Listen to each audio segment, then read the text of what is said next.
Face చేసే ముందు ఆలోచించండి. మీ ఫాదర్ ఏం చేస్తారా? Doctor sir. Software sir. Business sir. మరి మీ ఫాదర్ రా? మా ఫాదరు చిన్న పని చేస్తారు సార్. అదేంటి? మా ఫాదరు చిన్న ఫార్మర్ సార్. ఏంటి రైతు పని చేస్తాడని చెప్పడానికి అంత సిగ్గెందుకు?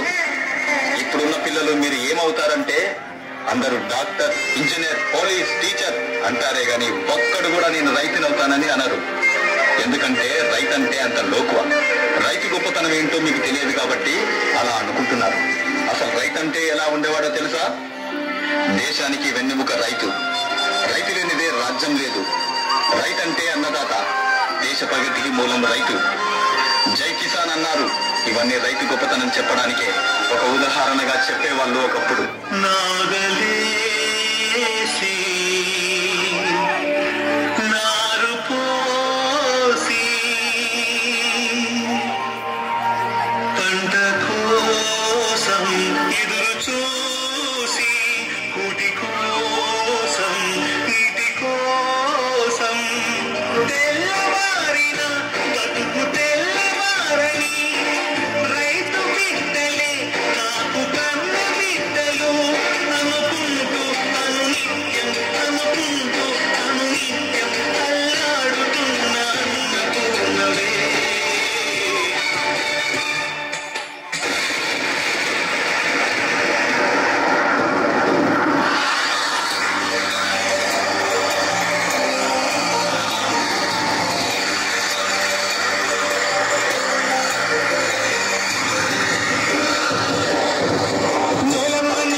ఉండే రైతన్న పరిస్థితి నేడు ఎలా ఉంది?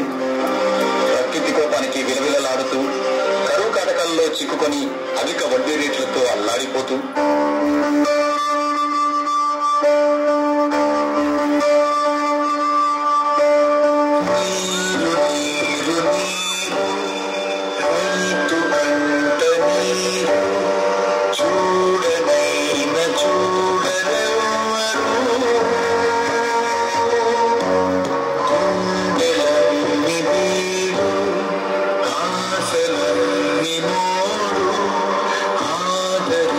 Juna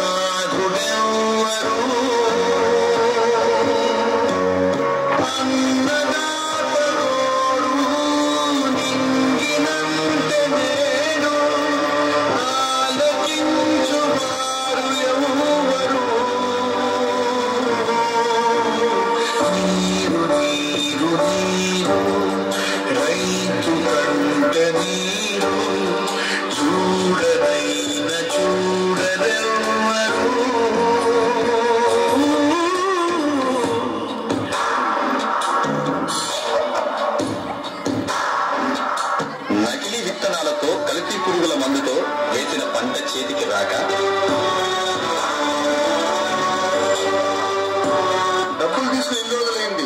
ఇంకో 2 రోజుల్లో కట్టకపోతే నీ ఇల్లు వేల వేస్తా. అధికారుల నిర్లక్ష్యంతో పంటకు కనీస మద్దతు ధర రాక నీ ఎడ్లు కావాలంటే వడ్డీ కట్టి తీసుకుపో. అయ్యా అయ్యా అయ్యా, ఎడ్లు లేకపోతే పొలంలో పనులు చేయలేమయ్యా.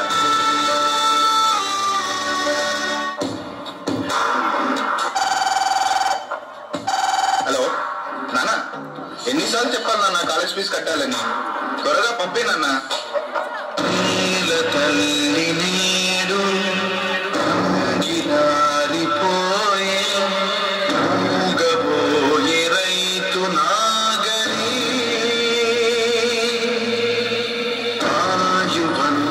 చూడు ఆర్తనాదమాయే గొంతు కోసుకుంది ఆకలి.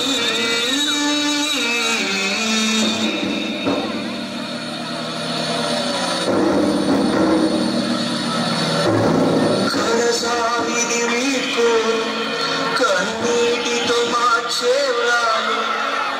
అడవి చెట్లను పావురాళ్లను కలలు నైనా కనగలమా?